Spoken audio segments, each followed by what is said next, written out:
Hello everyone. How are you doing, my dear students? I hope you all are keeping great. So, welcome to NEET Champions and welcome to the last class of the chapter Body Fluids and Circulation. So, what exactly we will be doing today? Because in the previous class we are done with all the theory classes, right? So, in today's class we will be discussing the questions. So, it's going to be practice questions from the chapter Body Fluids and Circulation. And what type of questions I'll be discussing today? So these questions are going to be very similar to the previous year questions. So let's get started without wasting much time. So it's going to be practice questions on body fluids and circulation. So the topics covered today is questions. Okay, fine. So let's get started with the very first question. Lymphocytes are of two major types, that is B and T forms. They are responsible for. So we know that lymphocytes, which is an agranulocyte type of a cells in WBC, which is second abundant cells in WBC. Okay, so now their function is going to be mainly immune response, right? So what is the right answer for this question? C is right answer for this question. Simple. Whereas other WBC's function, if you ask me, neutrophils function is phagocytosis along with the monocytes. Both neutrophil and monocytes, their function is phagocytosis. Basophils function is inflammation. Eosinophils are associated with allergic reaction. And we know lymphocytes is immune responses. Next question. Find the correct descending order of percentage proportion of leukocytes in human blood. So we have to find the correct descending order. What is the meaning of descending order? From more to less, right? Increasing order is from less to more. Decreasing order is from more to less. Okay, from higher abundancy to the least. So we know that in WBC neutrophils are most abundant. So we have to start with neutrophils, but we have got two options which say neutrophils. And what is the next abundant? So here it is given basophil. We know that basophil is the least abundant. So the right answer going to be C, because after neutrophil, lymphocyte is the next abundant WBCs that we get to see, and basophils are least abundant WBCs. Okay, so don't simply go blindly with A option. See the next order as well, that is see next cell as well after neutrophil. So basophil is least abundant, neutrophil is most abundant, so basophil should come at the last. So answer is C for this question. Okay, next. Platelets are. So we know that platelets are cell fragments. So it is not, you can't simply go with this option. You have to read other option, because it also has got all of the above. So they are also called as thrombocytes. Yes, platelets are also called as thrombocytes. And yeah, they are cell fragments produced from megakaryocytes. So basically, all of these options are right for this particular question, because we know that megakaryocytes will be broken down to produce platelets. Okay, so answer is all of the above. Next question. Which enzyme is responsible for lysis of fibrin during fibrinolysis? This is not in NCERT. So the clot that has been formed, which would be having the damaged cells, tissue and fibrin. Now this fibrin will be further broken, okay, with the help of the enzyme called as plasmin. Okay, whereas you know the function of thrombin. Thrombin will be converting fibrinogen to fibrin. Right? Thrombokinase will be converting prothrombin into thrombin. So the most correct answer for this question is plasmin, because it will be causing for the lysis of fibrin, and that is called as fibrinolysis. Next question. What will happen if Rh negative person's blood is exposed to Rh positive person? So we know that in Rh negative person's blood group, in Rh negative person's blood, we get to see antibodies in plasma. And which antibodies these are? Those are antibody against Rh antigen. So they are anti-Rh. So when this negative blood group is being exposed, that is Rh negative blood group, when it is exposed to the Rh positive, we know that in Rh positive individual's blood, there are antigen, that is Rh antigen on the surface of the RBC. Okay, so cause of this antibody Rh antibody would be attacking the antigen which is present on the surface of the RBCs of Rh positive blood, and it will be causing agglutination, right? So what is the right answer for this question?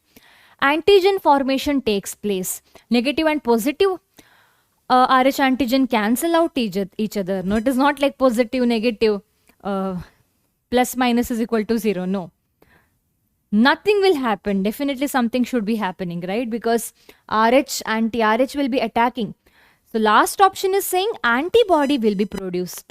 So the most correct answer for this question is D, because since there are Rh antigen on the surface of the RBC, anti-Rh, that is antibody, would be produced against this Rh antigen. So right answer for this question is D. Okay, next question. If husband is Rh positive and wife is Rh negative, then what's going to happen if husband is Rh positive and wife is Rh negative? So, in the case of the infant, in the case of their babies, we are able to see Rh positive and also Rh negative possibility. Okay, so let's read all the options. No problem with the first child. Second child would have anemia. Second child will be normal. So the question is regarding erythroblastosis fetalis. So if in case if husband is having Rh positive and the wife is having Rh negative, the baby that they produce, it can have Rh positive. Okay, so baby can have Rh positive. But the problem here is, since this is the first baby we are talking about, so now the baby which is having Rh positive, so cause of this, the mother's Rh blood would produce antibodies, but that is produced during the delivery. Okay, so first child is going to be safe, because during delivery, cause of the mixing of the blood, okay, we are able to see production of antibodies in the mother's blood group against the Rh positive, or I can say Rh antigen that is present in the baby. So first baby will be safe since this antibodies are just produced during the delivery. Now the problem is with the second baby. So since Rh antibody against Rh would have already been produced in the mother's blood for the second for the Rh antigen. So when the second pregnancy is happening, like in the case of second pregnancy, when the baby is developing again Rh positive blood, now the antibodies that is being produced in the mother would be start attacking, and the baby after born, it would be having, because during the delivery there is going to be mixing of the blood. So during the mixing of the blood, the baby's body would be the baby's cells would be attacked by the Rh antibody, that is antibody against Rh antigen, and the RBCs of the baby would be destroyed. So cause of this, we get to see anemia and jaundice. Okay, so no problem with the first child, that is correct. Second child would have anemia, that is erythroblastosis fetalis condition we get to see in the second and subsequent babies. So both A and B options are correct, which means answer is D for this question. Okay, next. Why first child of Rh positive husband and Rh negative wife does not have erythroblastosis fetalis? Why in the case of first child we can't see any disease? Let's see the option. Due to the absence of Rh antigen in mother's blood. Yes, of course. So the okay, that is not wrong. Rh antigen is not present in the mother's blood. That is correct. Due to the presence of Rh antibodies in the mother's blood, no, because first child is normal. So we get to see development of Rh antibodies during the delivery, right? So this is again wrong. Due to the absence of Rh antibodies in the mother's blood. Due to the absence of Rh antibodies in the mother's blood. Yes. So this is a correct answer for this question, because the question is why first child of these couples are fine. That is why in erythroblastosis fetalis condition, the first child is not having any disease, or first child is safe, and in the second child we are able to see erythroblastosis fetalis. Now the question is why first child is safe. The reason being, first child in the pregnancy, the baby would be developing, right? And then during the delivery we are able to see mixing of the blood. Okay, so antibodies would be produced during the delivery. So the second baby would be in trouble, not first baby. So answer is C, because here it said due to absence of the Rh antibodies in the mother's blood, the first baby is safe, because Rh antibodies wouldn't be present when the first baby is existing inside the mother's womb. So Rh antibodies would be there in the second baby. Rh antibodies would be present in mother's blood in the second pregnancy. Okay, in the first pregnancy, when the baby is developing and all these things, there is no Rh antibodies in the plasma. This Rh antibody would be produced during the delivery of the first baby. So by the time baby is born, antibody would be produced, but it is not actually attacking the baby. So when the second baby is about to born, or when in the case of second pregnancy, when there is mixing of blood, now the antibodies would be there in the mother's blood, and that will be attacking the baby. So the answer for this question is due to absence of Rh antibodies in mother's blood. Now why not both 1 and 3? One say due to absence of Rh antigen in mother's blood, but how this is affecting or not affecting first child? So this is not making sense. The right answer for this question is C. Okay, next. Erythroblastosis fetalis is a disease in which, so we know that it is the disease that we get to see in fetus, where fetus will be having anemia and jaundice. Okay, if you see other options, adults have severe anemia and jaundice, it is not called as erythroblastosis fetalis, because here only you get to see it is in the fetus that we get to see. Fetus does not survive due to erythrocyte blast. Fetus suffer from blood cancer. No, not making sense. But if you see the B option, fetus does not survive. It is not like fetus will not survive due to erythroblastosis fetalis. We just get to see severe anemia and jaundice in the children, but baby won't be dying because of it. So it can be treated. Okay. Next question. The mineral distribution in tissue fluid is similar to that in. So we know that tissue fluid is nothing but lymph, and lymph composition is very similar to that of the plasma. That is, the mineral distribution that we get to see in the lymph and plasma is very similar. Okay, now what is the difference between lymph and blood? So lymph would be having specialized lymphocytes and the plasma, right? Whereas blood will be having even other cells like RBC, platelets, other WBCs and plasma.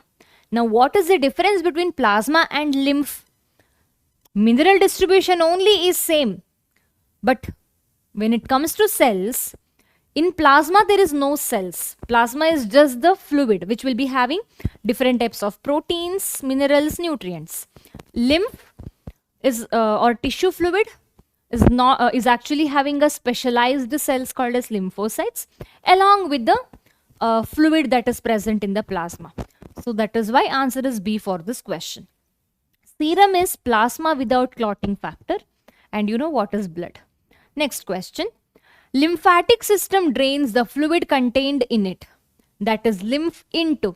So basically lymphatic system will be draining the lymph into what? So they will be transporting lymph back into veins, NCRT line. By the way, how this lymph is being formed? So when blood is transported to the capillaries, these are the capillaries. So when the blood is getting transported into the capillaries, some fluid will be coming out and they would be going in between the cells of the tissues. That is why the name of this fluid is tissue fluid, because this is the fluid that will be transported into tissue from capillaries. Okay, that is why the name tissue fluid for this. So now this lymph or this tissue fluid, since they go to a specialized vessel containing system, now we call this fluid as lymph because they are present in the specialized system where this tissue fluid can go, and we call that system as lymphatic system. Now the fluid that is a tissue fluid that is present in the lymphatic system, we call it as lymph. Okay. So now these lymph that is present in the tissue fluid, now they will be going back to the veins so that the veins will be transporting this fluid back to the heart. Okay. Why not arteries? Because arteries are involved in transporting oxygen rich blood to the different organs. But lymph will be having certain waste as well. Okay. So answer is C for this question. Next, conversion of fibrinogen is catalyzed by. We know that fibrinogen is converted into fibrin with the help of thrombin. Easy, right? Thrombin from prothrombin. Who helps in conversion of prothrombin to thrombin? Thrombokinase, right? Thromboplastin can also be written, by the way, but let's stick to NCRT. So fibrinogen to fibrin is being produced, what exactly helping in the conversion is thrombin. Next question.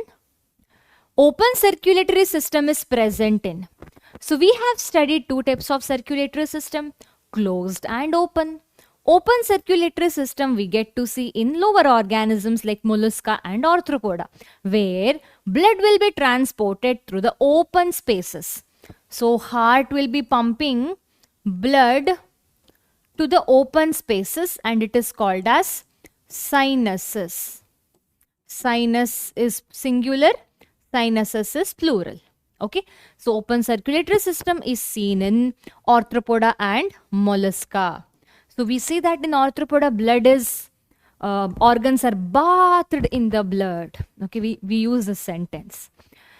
Next, in amphibians and reptiles, left atrium. Now we all know about left will be having oxygen rich blood, right will be having deoxygenated blood, right? So Lord, I have explained LORD. Left chambers of the heart will be having oxygen rich blood. Right chambers of the heart will be having deoxygenated blood. Okay, oxygenated, deoxygenated. Now, these organisms, amphibians and reptiles have got two auricles but just one ventricles. So, auricles function will be normal as that we can see in the mammals. Left auricles or left atrium will be collecting the left oxygenated blood. Right atrium will be connecting. Why am I saying connecting? It is collecting. Right atrium will be collecting deoxygenated blood. Okay. So let's answer this question. In amphibians and reptiles, right atrium will be receiving oxygenated blood from gills, lungs and skin. Because we know that in some amphibians there are also gills. Right? In the larval stages of amphibians, we get to see gills in tadpoles and all, right? Next, in birds and mammals, the oxygenated and deoxygenated blood is received by, we just saw now. Birds and mammals, they have got double circulatory system and they have got 4 chambers in the heart. So, always we know that left atrium will be receiving oxygenated blood. Right atrium will be receiving deoxygenated blood, right? So left atria and left ventricle. Left and right atria is right answer for this question. Okay, so left atria, right atria, respectively. Got it? Next, two separate circulatory pathways, that is double circulation, is found in. So we know that double circulation is found in higher organisms like mammals, birds, as well as in crocodile. Why crocodile? Because crocodile has got 4 chambers of heart. So answer is C for this question. Okay, crocodile is the exception, which is a reptile but having 4 chambers of heart. Rest of the reptiles have got 3 chambers in their heart. Interatrial septum is. What is the meaning of interatrial septum? Inter means what? Inter means between. Inter. Okay. Atria. You know what is the meaning of atria? So this is the septum. This is the wall that is present inter, that is between two atria. Okay. Now we know that. Let me draw the rough structure of heart. Okay, so this is atria, this is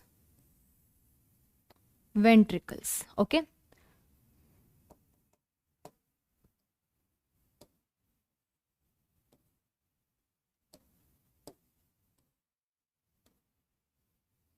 so we know that the wall that is present between atria are thinner compared to walls that is present between the ventricles. Why so? Because ventricles are involved in transportation of the blood out of the heart in a greater pressure. Whereas when atria is contracted, the blood just has to come from atria to ventricle. They need not transport the blood out of the heart, but ventricles have to transport the blood out of the heart. So they have to withstand higher pressure, right? It looks as if somebody is crying, right? Funny image. Okay. So this is why between atria they have got quite thinner wall and it is muscular, whereas between ventricles they have thick fibrous wall. That is, septum is fibrous and it is thick, whereas over here this is thin and muscular. The septum that is present between atria is thin and it is muscular. So what is the right answer for this question? Thin and muscular wall between two atria is nothing but interatrial septum. Okay. Next, tricuspid valve is present in between. Now I have told you to remember, I have given you a trick to remember. Tricuspid valve is present between where? Between which part? Tri, when it sounds, since it sounds ra, R sound more, tricuspid is present between the right auricle and right ventricle. Simple. Right atria and right ventricle. So where is right atrium and right ventricle? Here it is. So answer is A for this question. Whereas another type of valve, that is bicuspid valve, is present between left atria and left ventricle. Next, we just have got this. I just told the answer for this question before a second, right? So bicuspid valve is present between where? Left atria and left ventricle. Left ventricle and left auricle is the right answer for this question. Okay. Next, opening of the right ventricle into pulmonary artery and that of the left ventricle to the aorta is provided by. So the question is right ventricle into pulmonary artery, left ventricle into aorta. It is being guarded by what is the question. So always when we hear the term guarded by something, it's a valve. In this chapter, there are two types of valve. One is atrioventricular valve, that is tricuspid and bicuspid. Another type of valve is semilunar valve, right? So here it's semilunar valve because they have given tricuspid, bicuspid and mitral. Mitral is also called as bicuspid. Okay. So answer is semilunar valve. So semilunar valve is being guarded between the right ventricle and pulmonary artery and between the left ventricle and the largest artery called as aorta. Okay, next. As a result of partially non-functional chordating delay of tricuspid valve in human heart is, so what happens if chordate tendinae is not functional? So that is what has been asked in this particular question. We know the function of chordate tendinae. So they will be helping the tricuspid and bicuspid valve to be in its position and to maintain the tension. So when the right ventricle and left ventricles are being contracted, there is chance of this valve getting, it can move. Okay. So if in case the chordate tendinae, if it is damaged or if it is not functioning, it means the tricuspid and bicuspid valve can't be in its position. Okay. So cause of this, enough blood won't be transported into the ventricle. So any problem with the chordate tendinae will affect the valve, that is tricuspid and bicuspid valve. And if these valves doesn't open, we get to see less amount of blood going to the ventricles. So what is the right answer for this question? SA node becomes non-functional. There is no relationship between SAN node and chordate tendinae, but SAN node will be sending the signal, but there is no direct relationship between SAN node and chordate tendinae. Backflow of the blood will occur in left atrium only. Why? Why backflow of the blood will be happening? The question is partially non-functional chordate tendinae of the tricuspid. The question is specifically about tricuspid valve, which is present between right auricle and right ventricle. They are not asking chordate tendinae of the other places. It is not chordate tendinae of both bicuspid and tricuspid. It is just about the tricuspid valve. Okay, but however, we can eliminate this answer because here they have given backflow of the blood will occur in left atrium. Here it is about the tricuspid valve that is in the right part. So again, this is not making sense because they have given left atrium. Let's see next option. Flow of the blood into pulmonary artery reduces. There is the chance of this because right auricle, right ventricle, they carry what? Deoxygenated blood, and deoxygenated blood will be going out through pulmonary artery. Okay, so cause of the chordate tendinae being partially non-functional, there would be chance of less amount of blood coming to right ventricle, and cause of this, the flow of the blood into pulmonary artery can get reduced, right? So answer is C for this question.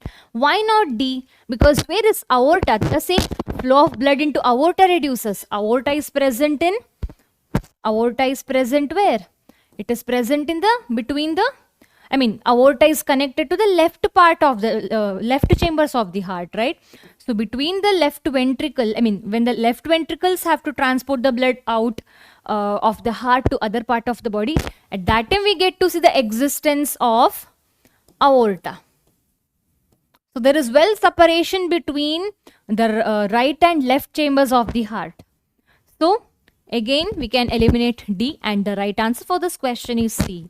Because of the non-functional or partially non-functional chordate tendinae, there would be chance of less blood coming into RV, or maybe when the ventricles are contracted, cause of non or partial function of chordate tendinae, the valves wouldn't be in its proper position. So cause of that, some of the blood would be remaining in the ventricles only. It won't be able to, or maybe it would be coming back or something. So the most appropriate right answer for this question is going to be C.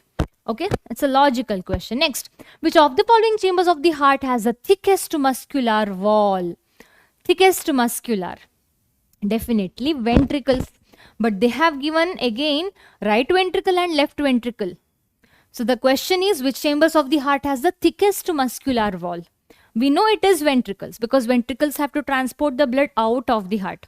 But the doubt here is both the ventricles name they have given, right and left. So now we have to choose between these two.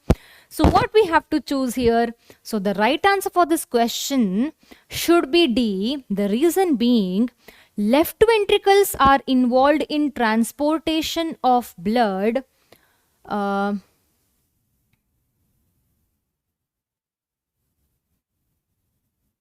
Yeah, I have drawn here somewhere, na? Yeah, here. So the left ventricles are involved in transportation of the blood out of the heart in even more greater pressure compared to the right ventricles.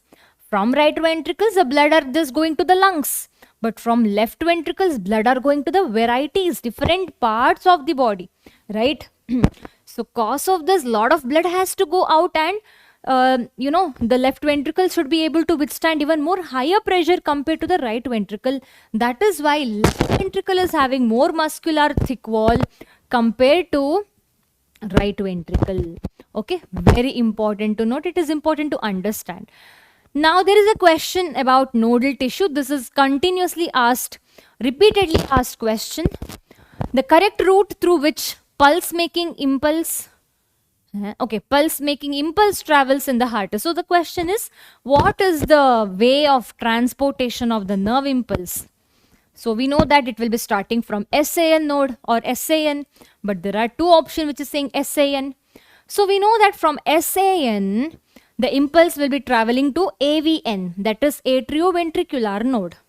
Sinoatrial node is present in the, what is that?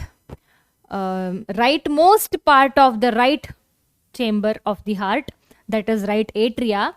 So AVN is present in the slightly lower side, that is near to the ventricle. That is why the name AVN node. So from AVN, it will be transported to the AV bundle, also called as bundle of His. Okay, so bundle of His is made up of two things. One is right and left bundle branch, another one is Purkinje fibers. So from bundle of His, it will be going to Purkinje fiber, and from Purkinje fiber, it will be finally reaching to heart muscle. So answer is B for this question.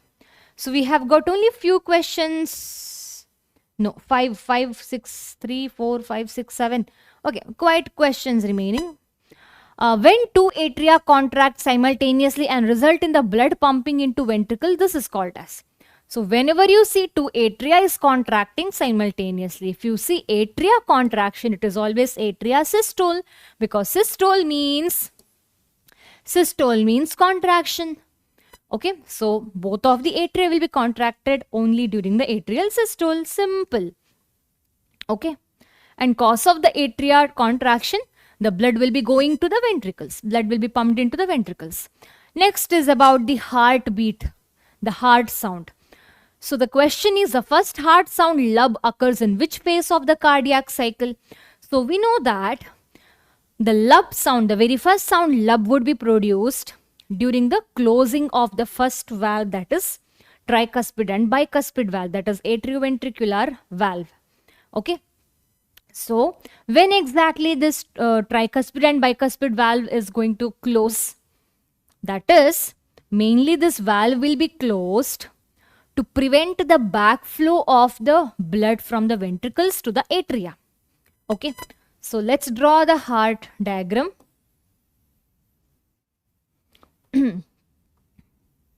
Ventricles, auricles. Okay, now where do we get to see the lub sound? That is when there is closure of tricuspid valve and bicuspid valve, right? Now why this particular valve will be closed? Why this should be closing? I have drawn it in a wrong place. Okay.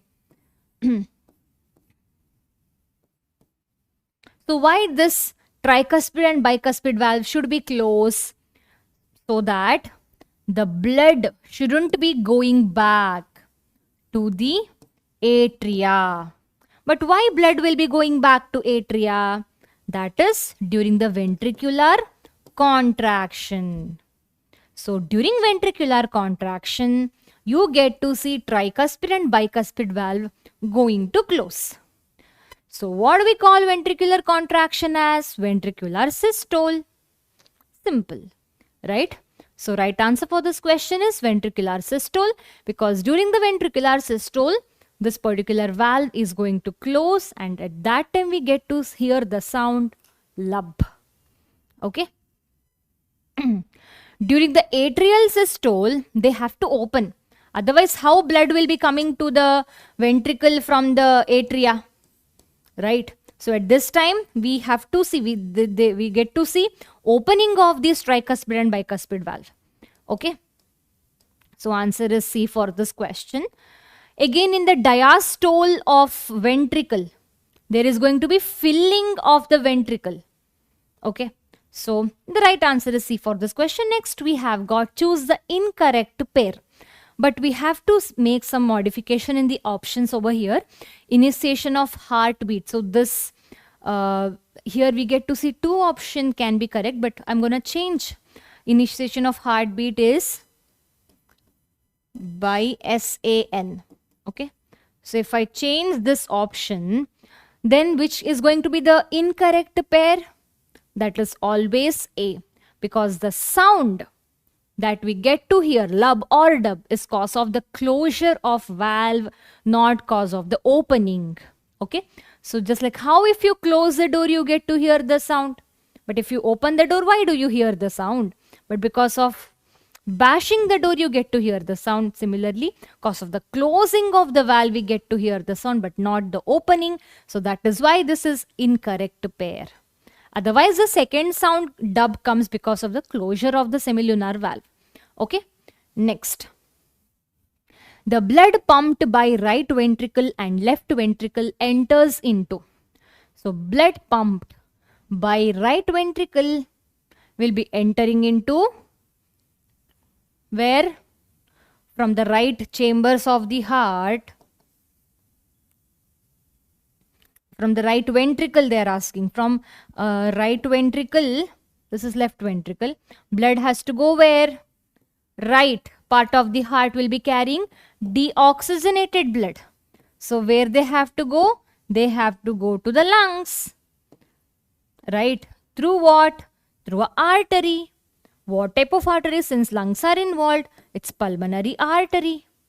Right? Similarly, left chambers of the heart will be carrying oxygenated blood. So blood has to go out from this. So where it should be going out? Oxygen rich blood. It has to go to tissues. Who will be helping in transportation of the oxygen rich blood to the tissue? That is the largest artery called as aorta. So what is the right answer for this question? Blood pumped by right ventricle is going to it will be going to pulmonary artery, whereas left ventricle will be entering into the blood will be entering from left ventricle to aorta. Thereby this will be going to the lungs. This will go to the different tissues of the body. Okay.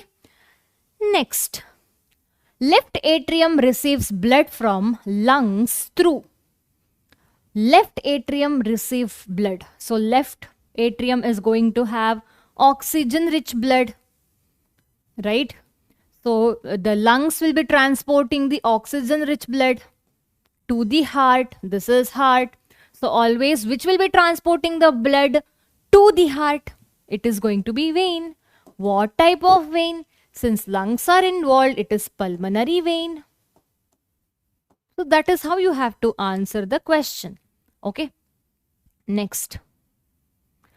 Atherosclerosis is caused by deposition of.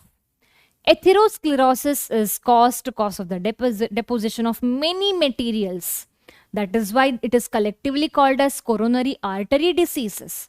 Because the coronary artery, that is the blood vessel, will be deposited by different materials. It can be fat, cholesterol, calcium, right? Fibrous tissue. So all of the above is right answer for this question.